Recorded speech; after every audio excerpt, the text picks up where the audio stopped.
आज के वीडियो में हम लोग कवर करेंगे कैपिटल एक्सपेंडिचर डिसीजन। ये चैप्टर पर यूनिवर्सिटी ने 20 मार्क्स का वेटेज दिया है। अब ये जो 20 मार्क्स है वो दो चैप्टर में डिवाइडेड है, कैपिटल एक्सपेंडिचर डिसीजन 1 और 2। 1 जो है वो हमारा ट्रेडिशनल टेक्निक है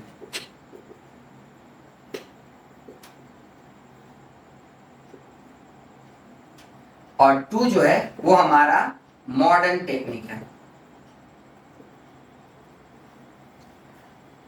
अब सर ये जो ट्रेडिशनल टेक्निक है इस पे 10 मार्क्स है, मॉडर्न टेक्निक है उस पे 10 मार्क्स है। डिफरेंस क्या है दोनों के बीच? ये हमारा नॉन डिस्काउंटिंग मेथड पे डिपेंड करता है, जहां हमारा डिस्काउंटिंग रेट को कंसिडर नहीं किया जाता है। बट मॉडर्न टेक्निक में हमारा डिस्काउंटिंग रेट को कंसिडर किया जाता है। ठीक है, इसके अंदर अब हमें क्या क्या टॉपिक्स को कवर करना है। इसके अंदर हमें पढ़ना है एवरेज रेट ऑफ रिटर्न। अब एवरेज रेट ऑफ रिटर्न को कैलकुलेट कैसे करेंगे हम लोग? Average profit after tax divided by average investment into 100। अब ये एवरेज इन्वेस्टमेंट क्या है हमारा, इसे कैसे कैलकुलेट करेंगे?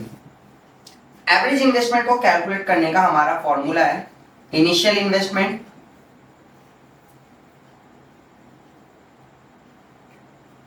प्लस स्क्रैप वैल्यू जो कि हमारा प्रोजेक्ट के एंड में हमें मिलता है, divided by 2 plus working capital.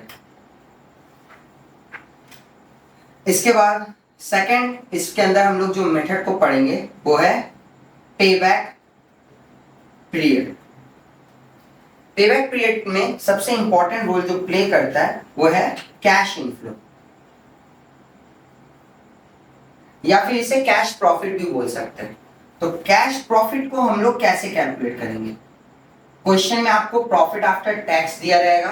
Profit after tax में हम लोग डेप्रिसिएशन को ऐड करते हैं तो हमें क्या मिलता है? Cash profit. अब इनिशियल इन्वेस्टमेंट जो भी होगा हमारा, उसे अगर हम लोग डिवाइड कर दें हमारे एवरेज कैश प्रॉफिट से तो हम लोगों को पता चल जाएगा पेबैक पीरियड। या बहुत जगह पर हमारा जो एवरेज कैश प्रॉफिट अगर नहीं दिया हुआ, हर ईयर अलग अलग हमारा प्रॉफिट है, देन उस केसेस में हम लोग इंटरपोलेशन के फॉर्मूला को यूज करके भी कैलकुलेट कर सकते हैं। इसके बाद आते हैं मॉडर्न टेक्निक में। मॉडर्न टेक्निक पे हम लोग कवर करेंगे 4 topic. First, discounted payback period.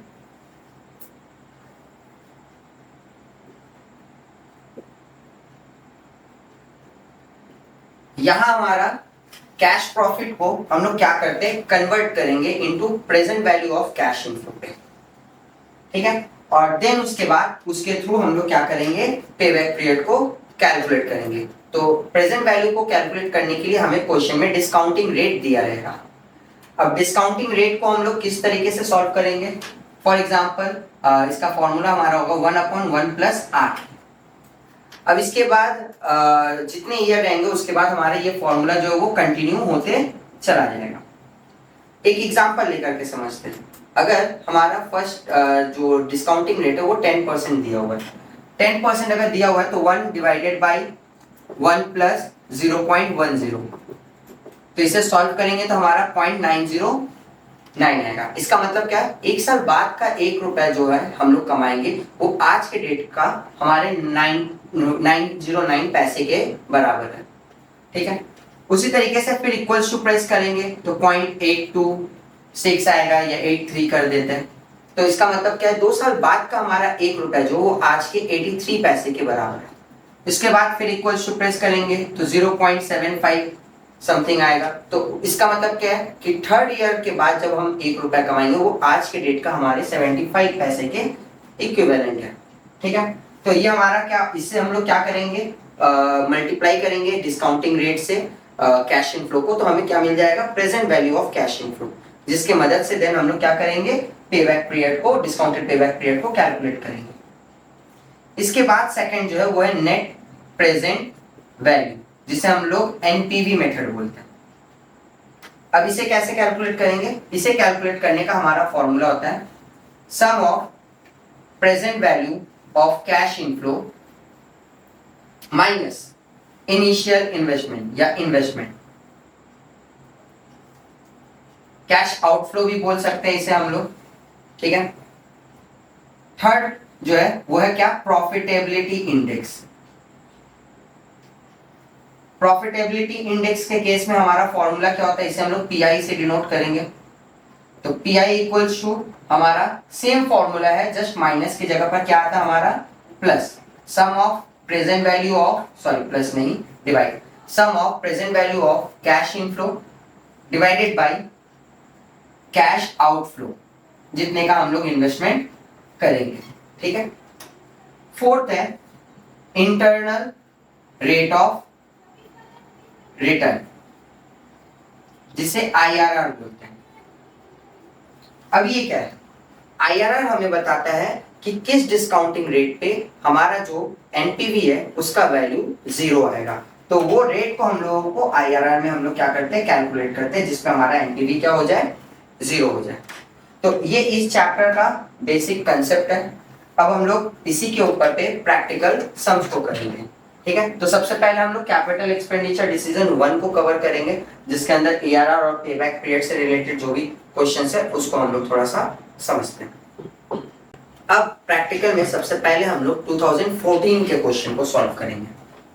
2014 में जो क्वेश्चन आया था उसमें एआरआर भी आपको कैलकुलेट करने बोला गया था और पेबैक पीरियड भी, मतलब ये क्वेश्चन में आपको दोनों टॉपिक का ही छोटा सा कंसेप्ट मिल जाता है। क्वेश्चन में देखो बोला क्या गया था, प्रोजेक्ट एक्स है और प्रोजेक्ट एक वाई है, दो प्रोजेक्ट है। अब इनिशियल इन्वेस्टमेंट दोनों प्रोजेक्ट का कितना है, हमारा 1 लाख रुपया है। लाइफ एक में 7 इयर्स है, दूसरे में हमारा 10 इयर्स है। कैश इनफ्लो आपको बता दिया गया है 25,000 है और 20,000 है। रियलाइजेबल वैल्यू आफ्टर 5 इयर्स जो है वो कितना है, 50,000 है और वाई का 75,000 है। इसके बाद आपको पेबैक पीरियड कैलकुलेट करने बोला गया। तो पेबैक पीरियड का हम लोग फॉर्मूला भी क्या पढ़े थे, investment divided by cash inflow, ये हमारा फॉर्मूला था। क्वेश्चन में देखो आपको इन्वेस्टमेंट भी पता है, एक्स में 1 लाख रुपए का इन्वेस्टमेंट कर रहे हैं और इनफ्लो कितने का है, 25,000 का है।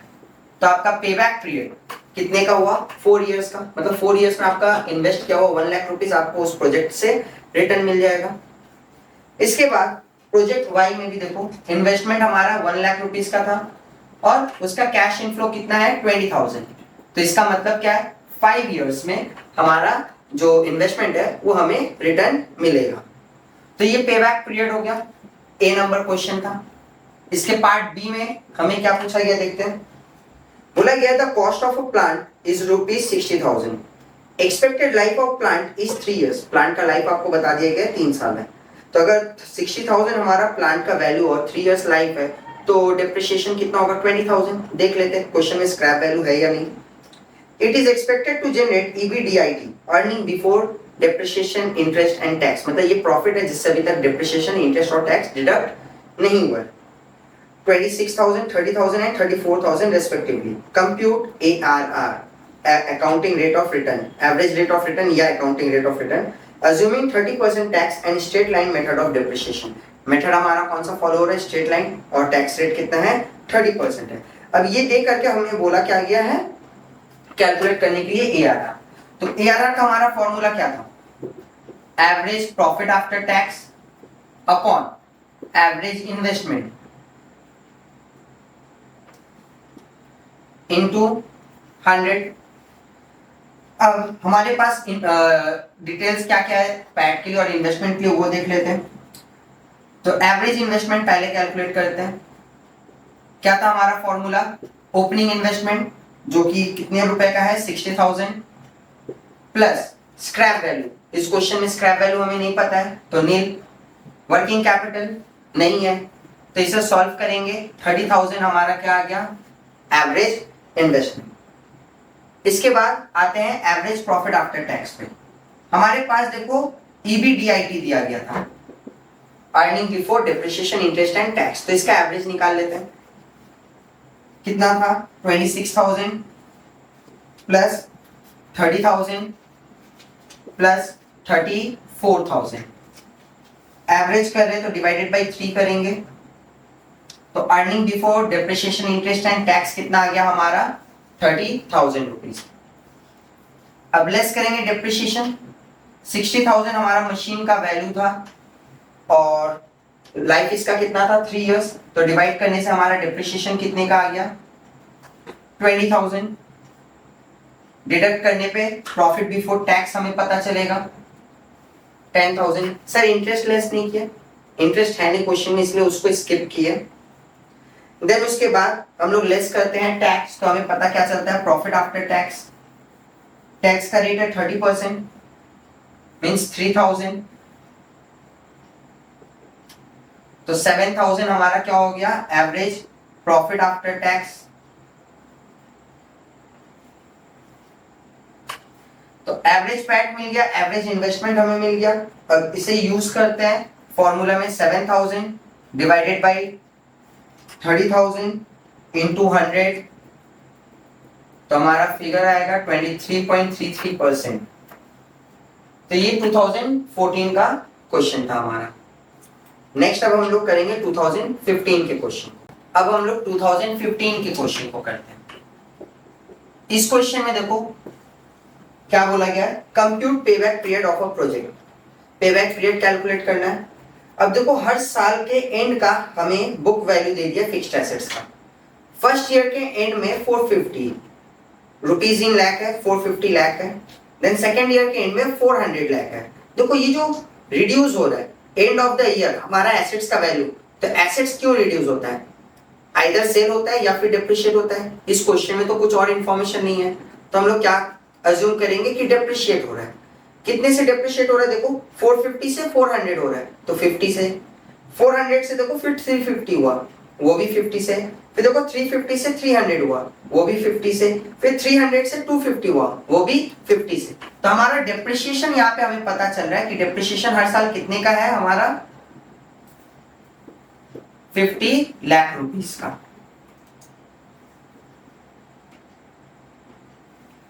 हम लोग भी लिख देंगे रुपीज इन लाख है। उसके बाद प्रॉफिट आफ्टर टैक्स आपको दे दिया गया है। हर साल का आपका प्रॉफिट आफ्टर टैक्स कितना है, 80, 88, 96, 104 और 112। तो चलो लिखते हैं, year first, second, third, fourth, fifth. Profit after tax दिया हुआ है 80, 88,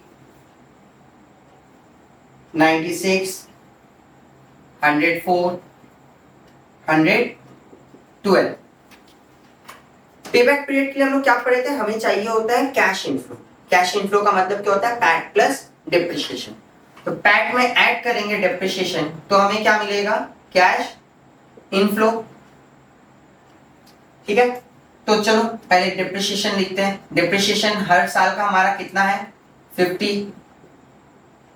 देन कैश इनफ्लो कितना होगा, पैट प्लस डिप्रिसिएशन, 130, 138, 146, 154, 162। अब हमें पेबैक पीरियड के लिए क्यूमुलेटिव कैश इनफ्लो चाहिए। क्या चाहिए, क्यूमुलेटिव कैश इनफ्लो।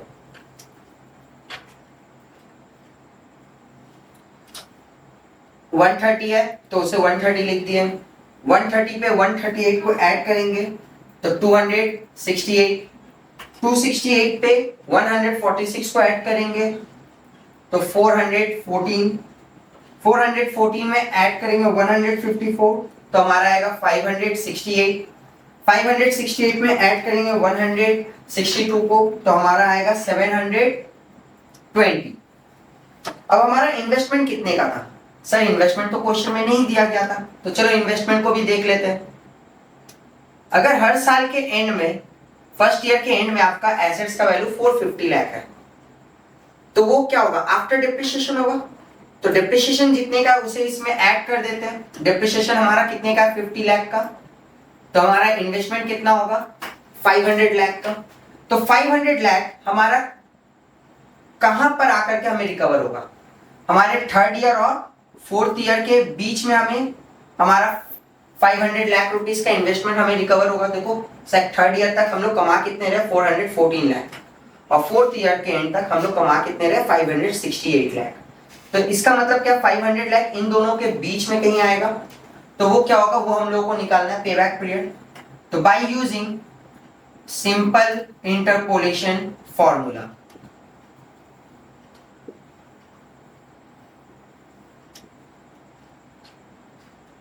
ठीक है।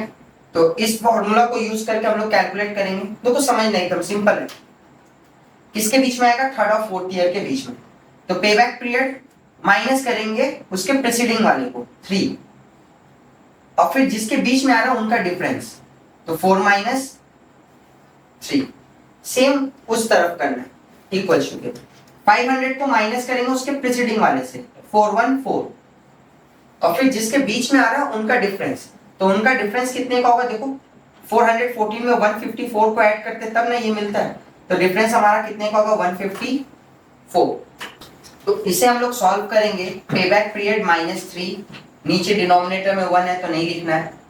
इसे सॉल्व करेंगे तो सॉल्व करके हमें मिलेगा 0.56, -3 उस तरफ लेकर के जाएंगे तो क्या हो जाएगा, +3। तो 0.56 + 3 इक्वल्स टू 3.56 ईयर्स। और यहाँ पर ये क्वेश्चन हमारा कंप्लीट हो गया। अब हम लोग नेक्स्ट क्वेश्चन की तरफ मूव करेंगे। अब हम लोग 2016 के क्वेश्चन को करेंगे। 2016 का क्वेश्चन देखो सेम है जैसे हम लोग 2014 का सीखे थे। आपको देखो बता दिया गया है कि न्यू मशीन है जिसका कॉस्ट 50,000 है, लाइफ 5 इयर्स है, और उसका स्क्रैप वैल्यू कितना है, 5,000। यहाँ पर सैल्वेज वैल्यू भी दिया हुआ है। अब प्रोजेक्ट का एडिशनल वर्किंग कैपिटल है कितने का, 10,000 रुपीज का, और टैक्स का रेट कितना है, 30% है। ईबीडीआईटी आपको 5 साल का दे दिया गया है, और बोला गया है कि अकाउंटिंग रेट ऑफ रिटर्न को कैलकुलेट करने के लिए। तो सबसे पहले अकाउंटिंग रेट ऑफ रिटर्न के लिए हम लोग क्या निकालेंगे, एवरेज इन्वेस्टमेंट। एवरेज इन्वेस्टमेंट के लिए हमारा इन्वेस्टमेंट एसेट्स में कितने का हो रहा है, 50,000 रुपीज का। स्क्रैप वैल्यू कितना है हमारा, 5,000 रुपीज है, और डिवाइड करेंगे उसे 2 से, ऐड करेंगे वर्किंग कैपिटल। वर्किंग कैपिटल कितना है, 10,000 रुपीज है।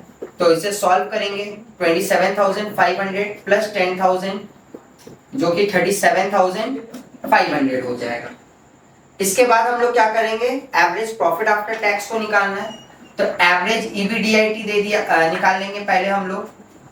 देखो हम लोगों को 5 साल का प्रॉफिट दिया गया था, earning before depreciation interest and tax, 20,000, 22,000, 19,000 plus 17,000 plus 24,000।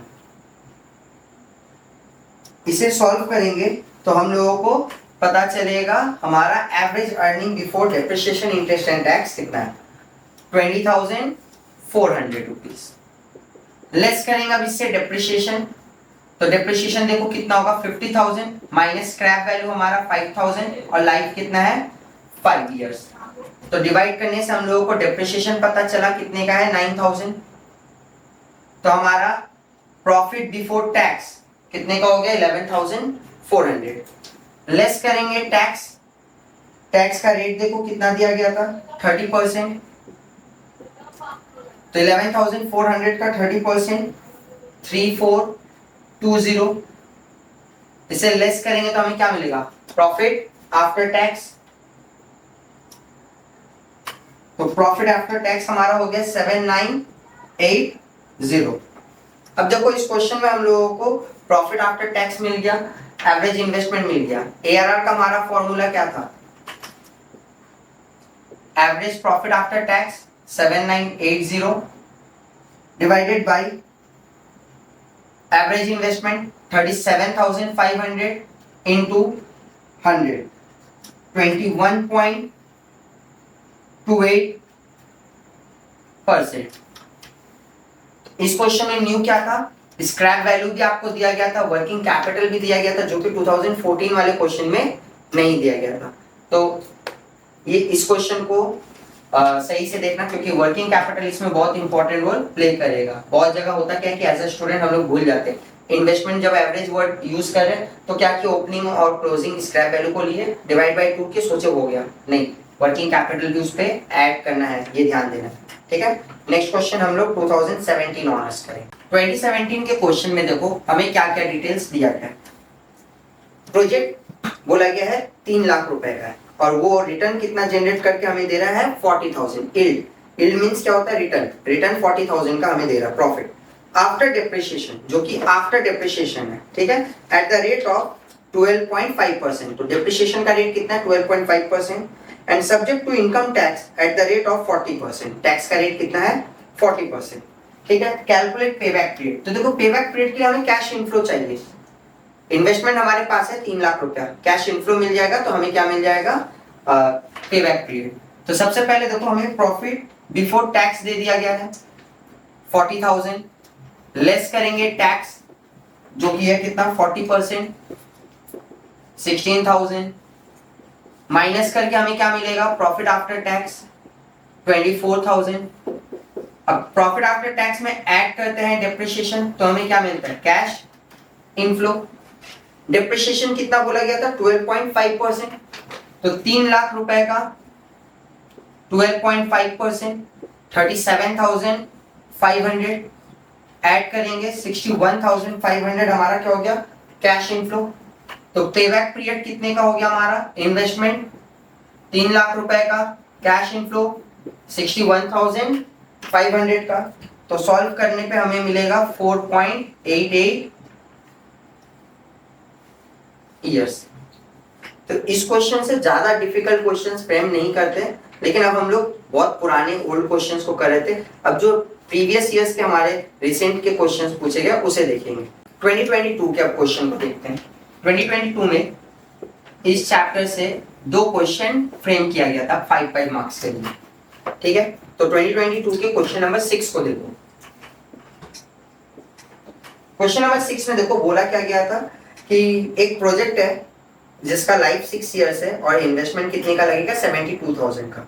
Cash inflow after tax जो है वो आपको बता दिया गया कितना फॉर द फर्स्ट ईयर 19,500 है, and it increased steadily by ₹6,000। हर साल आपका क्या होगा 6,000 रुपीज करके आपका इनकम जो है वो बढ़ता चला जाएगा। Calculate payback period. अब आपको पेबैक पीरियड कैलकुलेट करने के लिए बोला गया। तो 6 साल का लाइफ है, तो 6 साल तक का लिख लेते हैं डिटेल्स। पहला ईयर कितना है प्रॉफिट हमारा, कैश प्रॉफिट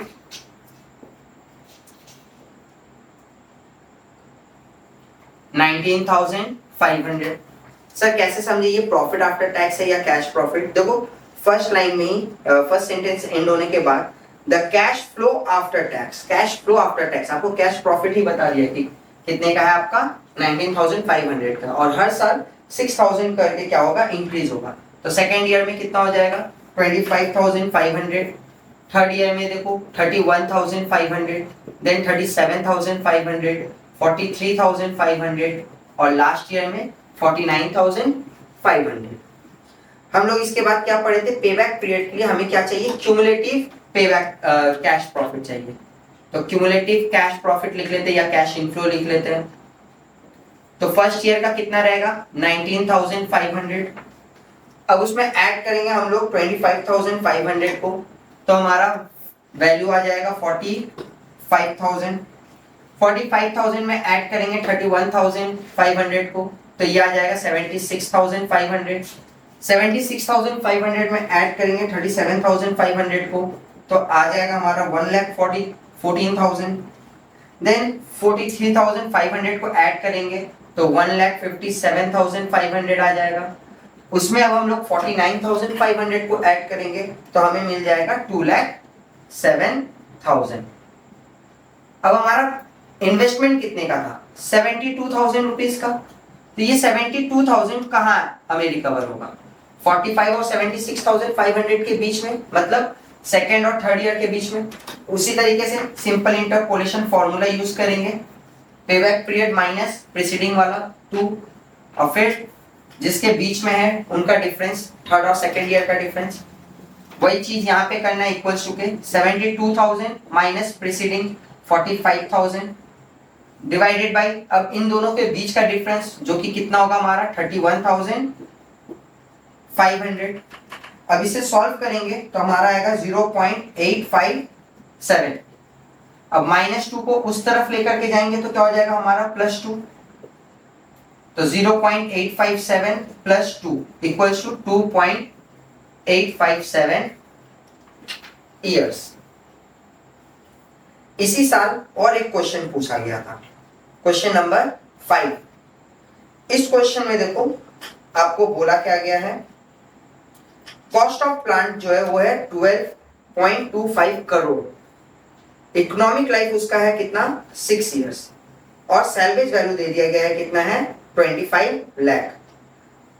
अगर हमारे पास जो डिटेल है उस डिटेल से क्या करते हैं हम लोग, पहले डेप्रिसिएशन को निकाल लेते हैं, क्योंकि करोड़ में आ रहा है तो जीरो लिखने में या फिर अगर हम डेसिमल में से बदले तो क्या हो सकता है, गलती हो सकता है, तो इसीलिए ध्यान से, ऐसा क्वेश्चन में गलती जनरली हो जाता है।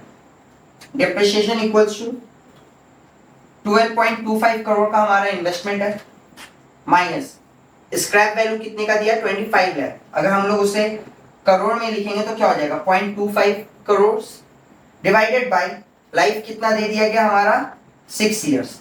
तो इसे सॉल्व करेंगे तो हमारा डेप्रिसिएशन कितने का आ जाएगा 2 करोड़। इसके बाद अब हमारे पास में क्वेश्चन में देखो बोल दिया गया profit before depreciation, before depreciation कितने का है 3.4 करोड़, मतलब आपको ईबीडीआईटी दे दिया गया 3.4 करोड़। बार बार लिखने से अच्छा हम लोग यहां पर लिख देते हैं रुपीज इन करोड़। अब प्रॉफिट बिफोर डेप्रिसिएशन है तो लेस क्या करेंगे डेप्रिसिएशन, अभी हम लोगों ने कैलकुलेट किया था 2 करोड़, तो प्रॉफिट बिफोर टैक्स हमारा कितना हो गया 1.4 करोड़।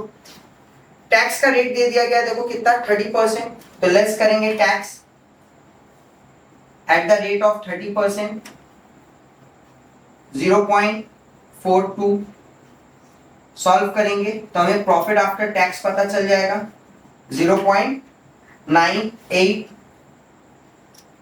प्रॉफिट आफ्टर टैक्स पे ऐड करेंगे डेप्रिसिएशन तो हमें क्या पता चलेगा हमारा कैश इनफ्लो, तो डेप्रिसिएशन कितने का था देखो 2 करोड़ का, तो कैश इनफ्लो हमारा कितना हो गया 2.98। अब सर इस क्वेश्चन में बोला गया था कैश इनफ्लो निकालने, तो कैश इनफ्लो निकाल लिया, पैट प्लस डेप्रिसिएशन हमारा कैश इनफ्लो।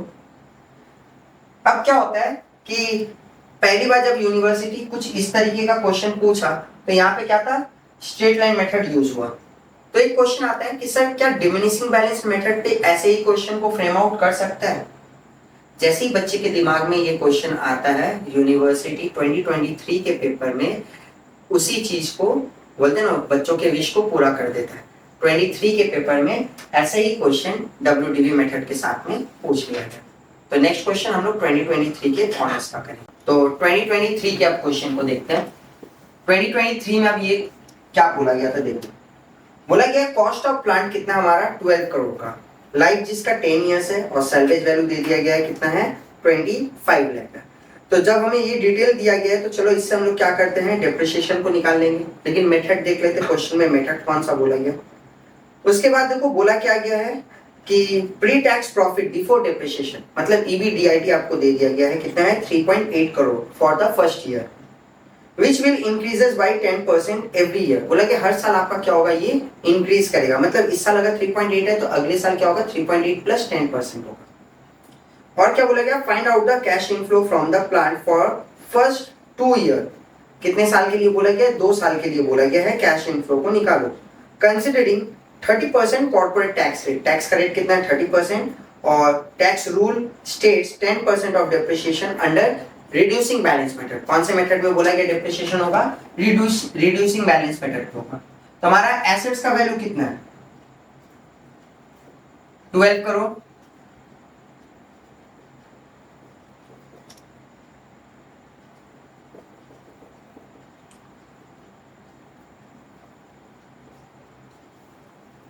इसके बाद डिप्रिसिएशन का रेट कितना है 10%, तो फर्स्ट ईयर का डिप्रिसिएशन कितना होगा 10% मींस 1.2 करोड़, माइनस करेंगे तो हमें मिलेगा 10.8 करोड़। ये हमारा क्या हुआ सेकेंड ईयर का बिगनिंग का वैल्यू।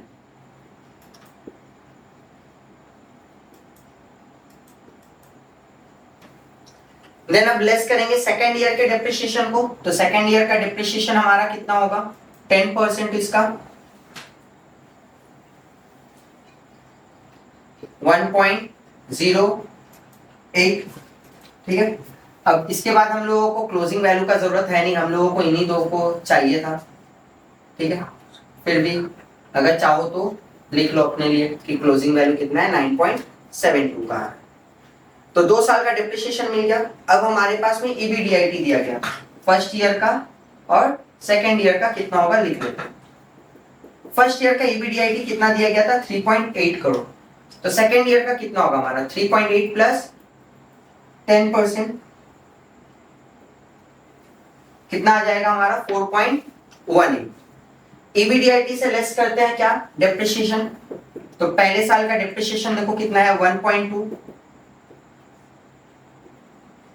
तो ये हमारा प्रॉफिट बिफोर टैक्स आ जाएगा। सेकेंड ईयर का कितना है 1.08, इसे माइनस करेंगे तो 3.1, ये हमारा क्या आ गया प्रॉफिट बिफोर टैक्स। लेस करेंगे अब इससे टैक्स हम लोग, टैक्स का रेट कितना था 30%, तो इसके लिए हो गया 0.78 और इसका हो जाएगा हमारा 0.93, तो प्रॉफिट आफ्टर टैक्स हमारा हो गया 1.82 करोड़ और ये हो गया हमारा 2.17 करोड़। पैट है कैश इनफ्लो निकालना था, तो ऐड करेंगे इसमें डिप्रिसिएशन, तो हमें क्या मिलेगा कैश इनफ्लो। तो डिप्रिसिएशन फर्स्ट ईयर का 1.2, इसका 1.08, ऐड करने पे हमारा कैश इनफ्लो कितने का हो गया 3.02 करोड़ और ये हो गया 3.25 करोड़। सर ऐसा 2 साल का दिया है, हो सकता है क्या 2 साल से ज्यादा का दे दे। स्टूडेंट लोग इस तरीके से सोचे 23 में और सेम 24 में हो गया। यूनिवर्सिटी ने क्या किया इसी का एक्सपेंशन कर दिया, इसी को ऐसे क्वेश्चन का 5 साल का दे दिया और बोला कि चलो कैश इनफ्लो कैलकुलेट करके हमें बताओ, ठीक है। तो 2024 के क्वेश्चन को आप लोग खुद से घर पे प्रैक्टिस कर लेना। अपकमिंग वीडियोस में हम सेम 6 के और भी इंपॉर्टेंट टॉपिक्स को कवर करेंगे, उसके लिए आप हमारे सेम 6 के प्लेलिस्ट को गो थ्रू कर सकते हैं।